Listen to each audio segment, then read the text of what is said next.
Masechet Erchin, résumé du Daf Gimel. La Gemara, elle fait la liste de beaucoup de Mishnayot ou de Braitot qui disent tout le monde Hakol Chayavin, tout le monde est concerné par à chaque fois la halakha dont on parle. Et il faut savoir qu'est-ce que ça vient inclure. Donc première mitzvah, c'est la Megillah, tout le monde est concerné par la Megillah, ça vient inclure même les femmes. Les femmes sont Chayavot de la Megillah Esther, comme les hommes. Tout le monde est concerné par le Zimoun, même les femmes doivent faire Zimoun. Quand elles mangent indépendamment, elles peuvent se regrouper en elles-mêmes et faire Zimoun. Tout le monde s'associe pour compléter les 3 ou les 10 personnes du Zimoun. Même un enfant qui sait, à partir d'un certain âge, à qui il fait la bracha, il peut compléter les 3 ou les 10 personnes. Ensuite, dans les Tumot, on a aussi 3 Mishnayot qui disent que tout le monde est concerné par ces Tumot-là, aussi bien la Touma de Ziva, qui est une Touma qui sort de la personne, qui coule de la personne, que la Touma de celui qui a été mis en rapport avec un mort, ou bien quelqu'un qui est lépreux. Ça vient inclure même un bébé d'un jour. On a encore une Mishnah qui dit tout le monde est kasher pour vérifier les plaies de lèpre. Qu'est-ce que ça vient inclure? Même quelqu'un qui ne s'y connaît pas vraiment, mais que quand on lui explique, il comprend ce qu'on lui dit, lui aussi il peut vérifier. Il peut vérifier pour dire ça c'est tamé, ça c'est tahor. Autre Mishnah, tout le monde est kasher pour faire le mélange de l'eau de source avec la cendre de la vache rousse. Qu'est-ce que ça vient inclure? Selon Rabbi Yehuda, ça vient inclure un enfant, mais pas une femme. Selon Rabbanan, une femme, mais pas un enfant. Tout le monde peut asperger aussi de cette eau-là. Ça vient inclure un harel, celui qui n'a pas fait la mila, il peut quand même asperger pour purifier le tamé, celui qui a été tamé pour un mort. Tout le monde peut faire la shrita, même un kouti. Un kouti, c'était une certaine nation, un certain peuple qui s'était converti. Et donc on est en train de dire ici que selon cette Mishnah-là, ils sont des bons juifs, ils sont des vrais juifs. Et une deuxième fois, c'est écrit Hakol sur Khatin, tout le monde fait la shrita, ça vient inclure même un juif moumar, c'est-à-dire qui ne fait pas les mitzvot correctement, il peut quand même faire la shrita.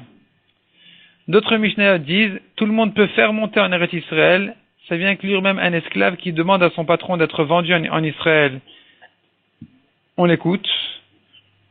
Ou bien, ça vient dire que même celui qui a un bel appartement, il a une villa en dehors d'Eretz Israël, et que maintenant il veut faire sa lia en Israël, et que là-bas il veut trouver qu'une cave ou un mauvais appartement, il peut obliger sa femme à monter en Israël.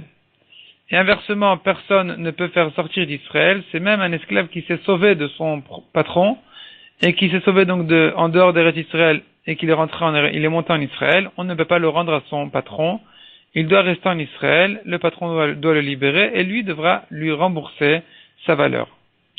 De même, tout le monde peut faire monter à Yerushalayim même d'un bel appartement à un mauvais, et ne pas sortir de Yerushalayim même d'un mauvais à un bel appartement.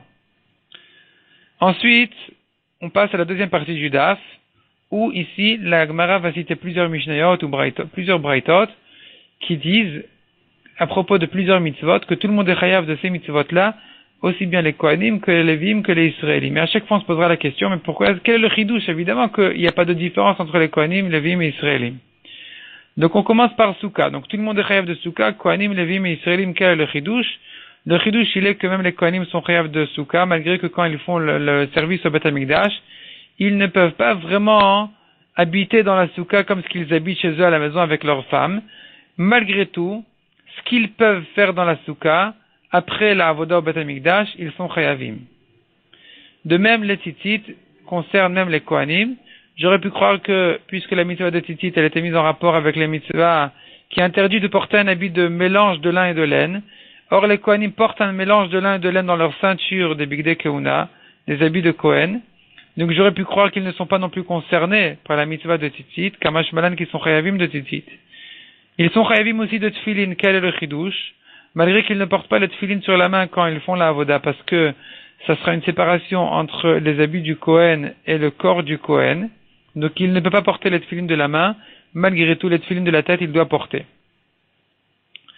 De même, les Kohanim sont chayavim du shofar, sont chayavim de sonner du shofar pendant Rosh Hashanah, d'entendre le son du shofar pendant Rosh Hashanah, malgré que ça a été comparé au shofar de l'année du Yovel.